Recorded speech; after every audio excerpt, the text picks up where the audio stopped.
Bismillahirrahmanirrahim. Kami mengulang cerita lama, niat tersimpan sudah lama. Kini dikembangkan biar nyata, kabar lama biar dimainkan. Adik lama pusaka tua, kalau dia sumbang tolong maafkan. Maklumlah kami anak-anak muda, serumpuh sile di halaman.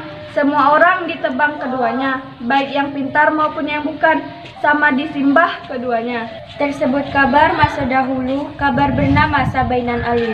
Cerita semua orang Kato, cerita semua orang kampung. Adapun masa nan baikan, ia di tanah Padang Taro. Bernama Tuanku Rajo Babandiang, ayah dari anak Sabainan Alwi. Bapak dari Bayuang Mangkuta, alam junjungan dari Acici Sadun Saribai. Tantangan diri Sabainan Alwi sudah gadis besar, dia sekarang menjadi idola di dalam desa. Ancang-ancang dalam kampung limpampe di rumah besar. Permainan mata pagi sore pengobat payah di saat sakit. Belum rongga jajaran ibu, hambatan hati anak-anak muda tersebut. Diri raja yang panjang menjadi raja Payakumbuh. Orang sakti keramat hidup terniat mempersunting diri Sabai, mengharapkan pusaka dan ternak. Bagaikan udang di balik batu, tantangan Raja Babandiang dua sama Raja Nan Panjang. Sejak berumur 10 tahun sampai menjadi bujang lapuk. Di situ baru ia bercerai, disuruh Datuk Kale pada masa itu mengantarkan Siri sama Carano. Semua pinang selengkapnya untuk melamar Sabainan Alwi. Datuk! Ada apa, Raju? Ada hal yang ingin saya sampaikan kepada Datuk. Saya sudah lama menaruh hati kepada anak Raja Babandian yang bernama Sabai. Saya pikir-pikir sudah sewaktunya saya untuk meminangnya. Jadi saya hendak mengutus Datuk untuk pergi menemui Raja Babandian untuk menghantarkan unsur pinangan kepada Sabai. Jika itu yang Raja pikirkan, saya akan mencoba menemui Raja Babandian. Baiklah Datuk, terima kasih. Assalamualaikum. Sadun bukakan pintu.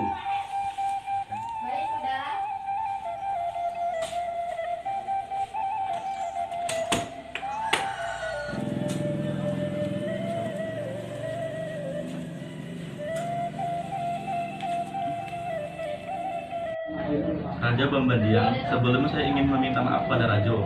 Kedatangan saya di sini memiliki maksud khusus yang ingin saya sampaikan kepada Rajo. Datuk, jelaskanlah apa maksud yang terkandung agar saya paham apa maksud Datuk. Saya diutus oleh Raja Nan Panjang dari kaki Gunung Sago untuk melamar Sabainan Aulik. Raja Nan Panjang, kata Datuk, bukannya yang kerja jadi lengkung itu kan? Setahu saya, beliau seumuran dengan ayah Sabai. Mana mungkin beliau menikah dengan Sabai? Saja Datuk, biarkan Datuk menunggu terlebih dahulu. Biarkan saya berunding dengan Ibu Sabai. Mau berunding apa lagi udah? Sudah jelas saya tidak setuju. Orang-orang sudah tahu siapa itu Raja Nan Panjang. Orang kaya yang sombong, yang suka menindas rakyatnya. Bilang sama raja kamu, saya tidak setuju dengan pinangan ini. Ibu Sabai, saya merasa tidak enak dengan Raja Nan Panjang. Biarlah besok saya temui dia. Lagian sudah lama saya tidak bersilaturahmi dengan beliau. Jadi pinangan Raja Nan Sabai ditolak. Tentu saja akan saya sampaikan kepada Raja Nan Panjang kalau pinanya ditolak. Kalau begitu saya pergi. Assalamualaikum. Waalaikumsalam.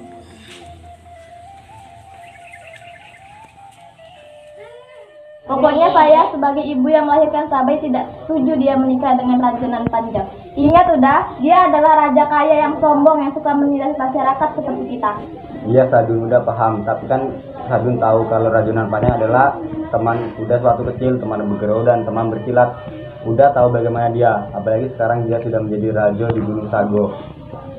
Biarlah saya tidak berminantu raja, biarlah saya tidak berminantu kaya, biarlah saya bukan orang yang terpandang. Kalau memang begitu keinginan Sadun, udah mengerti. Biarlah bisa udah temui Raja Nan Panjang, mudah-mudahan dia bisa menerimanya.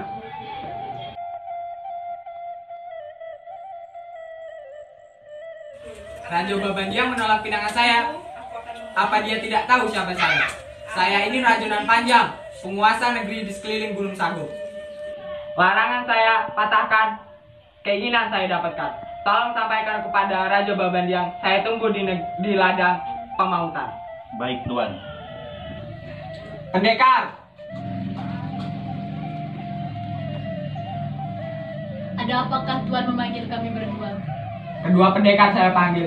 Besar maksud yang akan kita hadapi. Kalau begitu, jangan Tuan terlalu pikirkan. Keinginan Tuan akan kami kabulkan, permintaan Tuan akan kami laksanakan. Biar kami berdua yang menyelesaikan. Kalau begitu keinginan pendekar, musuh pantang dicari, kalau ketemu pantang dielakkan.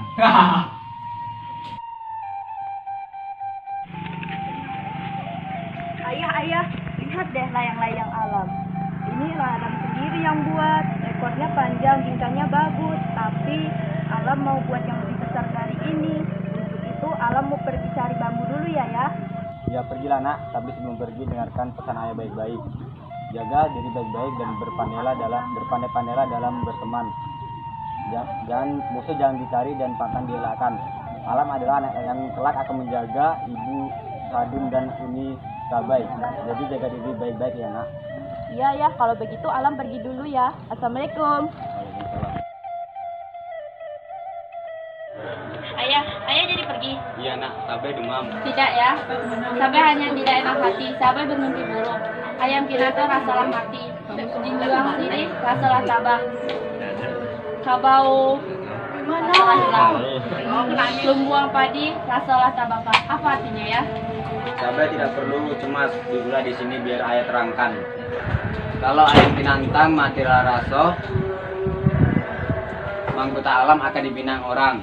Kaboy rasalah hilang berarti ternak kita akan berkembang. Kalau lumbung padi rasalah makan itu berarti kita akan panen. Jadi Sabai tidak perlu khawatir. Mimpi hanyalah bunga tidur. Iya ya, buruk di Sabai, baik di ayah. Sabai tidak terlalu cemas. Anak saya sudah dewasa. Kita serahkan semua kepada Allah dengan tidak terjadi apa-apa. Sabai tidak usah menjadi gadis yang bersifat buruk. Sabai tidak akan pernah melupakan nasihat ayah. Iyalah kalau begitu ayah pergi dulu. Iya ya, hati-hati jalan. Kalau saya kalah bertarung dengan Raja Babandiang, tolong selamatkan saya. Siap Tuan. Raja Babandinga sudah datang Tuan. Ayah kebunyi. Berani juga engkau menemui saya. Kenapa harus seperti ini, Ibu? Saya berpikir teman kita untuk berunding secara baik-baik. Sudah jelas kan engkau menolak pinangan saya.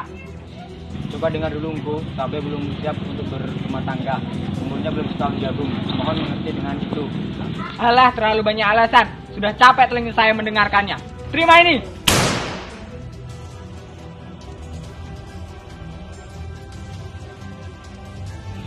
Sabai. Sabai sedang bertarung di ladang pengawutan. Hah? Ayah? Datang. Sabai. Akhirnya kita bertemu tanpa berjasa. Disinilah takdir kita dipertemukan. Hei tua Rajunan Panjang, beraninya kau menginjakan kaki di kampung ini. Kau membunuh ayah kandungku yang jelas-jelas tidak punya salah. Di mana hati nurani dan pikiran Tuan? Jangan terburu-buru sayang. Mari kita selesaikan secara baik-baik. Tidak perlu Tuan berkata manis. Saya sudah tahu semua keburukan Tuan. Biar Tuhan saja membalas semua perbuatan Tuan. Dasar tidak tahu diri. Kamulah yang membuat orang tua kamu meninggal. Itu juga terjadi karena tingkah lakumu. Dan juga karena orang tuamu menolak pinangan saya. Kemarilah Sabai sayang.